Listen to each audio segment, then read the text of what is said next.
Buenos dias. My name is Jeremy Perrin. I am the Executive Director of ISLA. For those of you, pretty much everyone knows that, I would guess. But and thank you also for this wonderful weather. It appears that Giancarlo didn't put away his snowblower yet, so the curse is not on us yet in terms of the weather, right? So we're good there.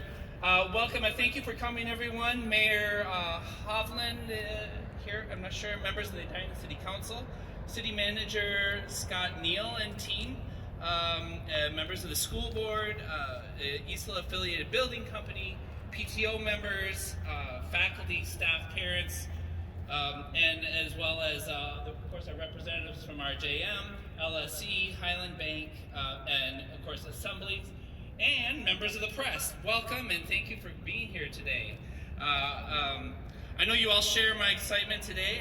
I'd like to just speak about a few things about what this facility will do for ISLA and what it's going to do for our future. Don't worry, it's just a short speech of about an hour and a half or so. So hang tight, there's coffee there and you need it and other refreshments. So seriously though, this day has been a long time coming. It's been really an enormous amount of ups and downs and work as we've gotten here to near to the finish line. If this were a marathon, I would say we're somewhere on a kilometro 35, like kilometer 35 or somewhere in there, right? But it's definitely the end. We're almost at that point where those runners come up onto Summit Avenue and then they start heading down towards, the long road down Capitol Road there. And so it's just really exciting. And don't worry, this is not the final formation of the sandbox. I think RJM has some work to do here, so we're going to be fine there. This facility is twice or more than twice the size of our current facility. So, there's a lot of other really usable space that are, in terms, may seem like a small thing, but like even the space behind us that will be able to be used for recess. Those of you who are ISLA students or ex-students, hey, you remember those days when it was recreo dentro, right? And so it's like, okay, we have indoor recess because it's raining, and so that's not good for you. It's certainly not good for the teachers, right? And so this will be very, very helpful going forward. So this will help us flourish in our two main pillars, which are Spanish immersion and the International Baccalaureate. And we're really excited about the ways that this is going to really enhance all of our programming. Many of the things that as I was talking to Caitlin Anderson from The Sun a few weeks ago, the secret is out about this type of programming. In particular, immersion programming has so many cognitive benefits that just now the evidence is really starting to accumulate about that, and people are starting to realize that how it helps executive functioning, how it helps all of the different ways in our other model, which is transdisciplinary learning through the International Baccalaureate. And so as our kids are indeed immersed in the language, they do it through the vehicle of the IB. And we're really excited about all the different things that are going to happen for us in this building through in order to really bring those units of inquiry of the International Baccalaureate, bring them to fruition. And included, but of course not limited to, the idea that we're going to be able to really foster, enhance global citizenship, the respect for the kids and for themselves, not only for themselves, but for the world around them.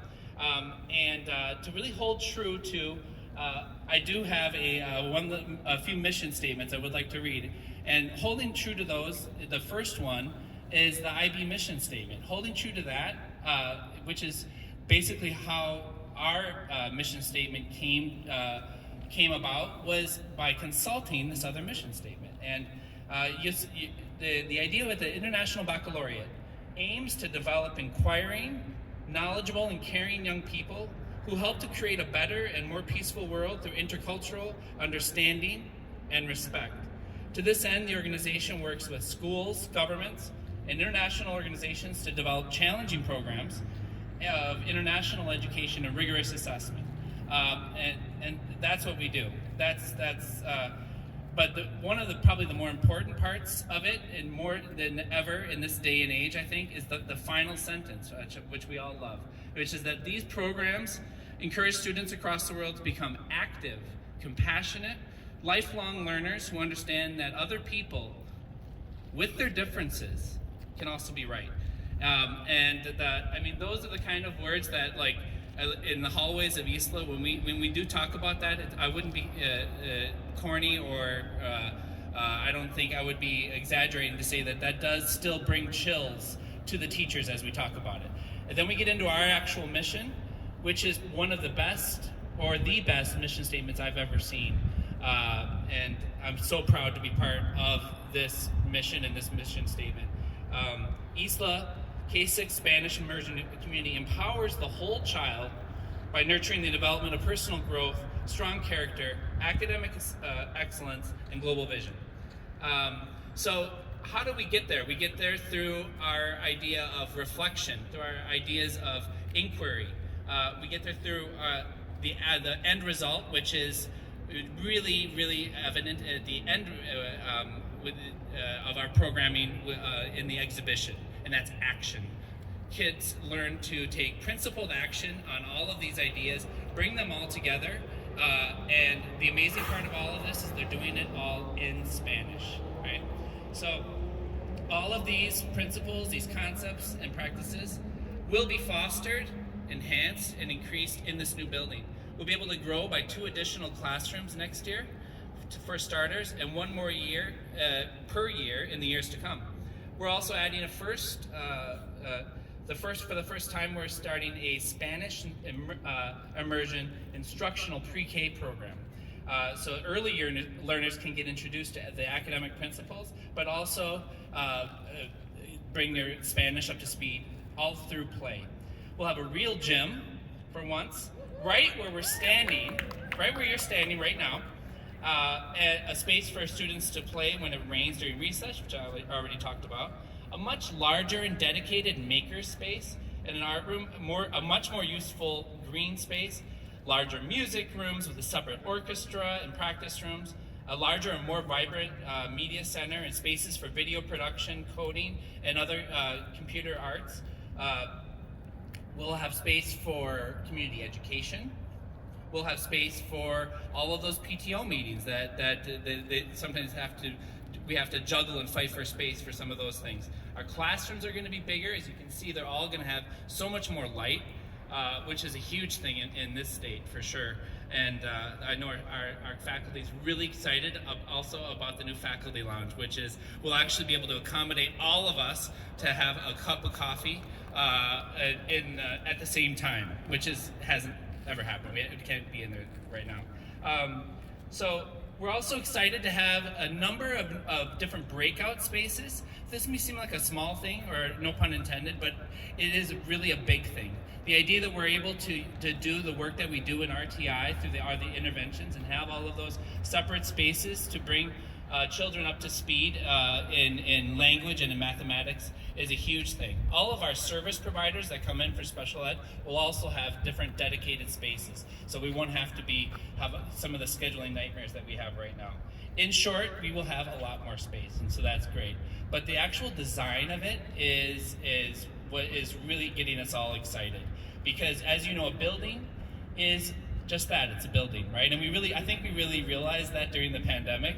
As I was walking around the hallways of our current site, it started to feel just like that, just like a building. There was once we were in full distance learning and there were no children there, it took on a very different feeling. It wasn't really the place that I think that a lot of us set out in education to be, obviously, right? But so once we fill this with the laughing voices of the children, of board members, teachers, staff, and faculty, and all of the different community members in this space, that's when I think that we will realize that we have really truly come home to this new space. I'm confident this space will successfully take us forward in years to come.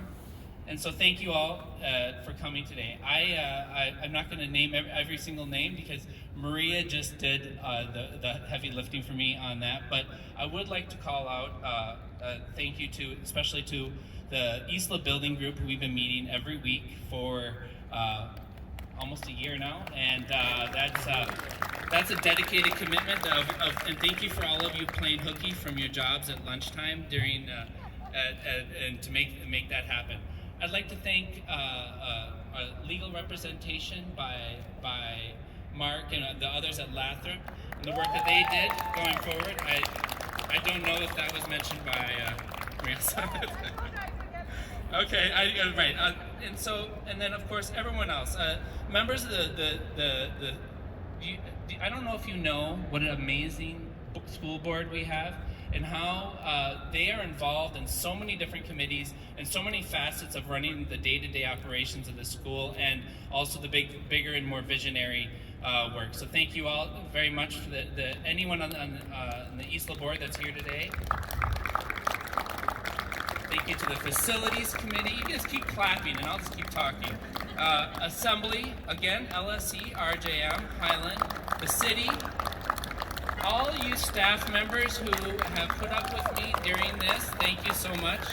Yeah, Dyra's giving me a thumbs up. Okay, Perrin, thank you, yes, so much. Thank you to my family for some of those late nights of Clara in particular, of helping out with some of the things around the house when I had to do some of this stuff. And lastly, huge thank you to the affiliated building company, the ISLA affiliate building company, Maria Cisneros, Tom Schmidt, and Brian Linnae.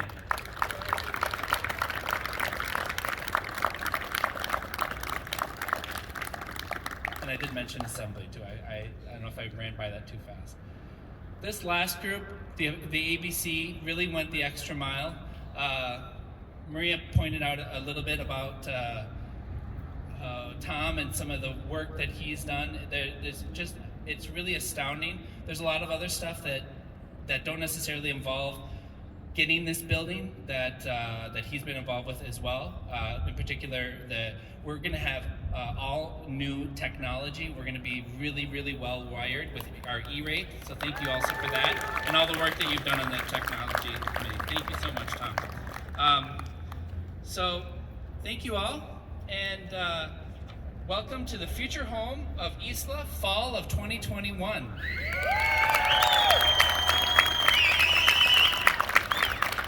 We did it.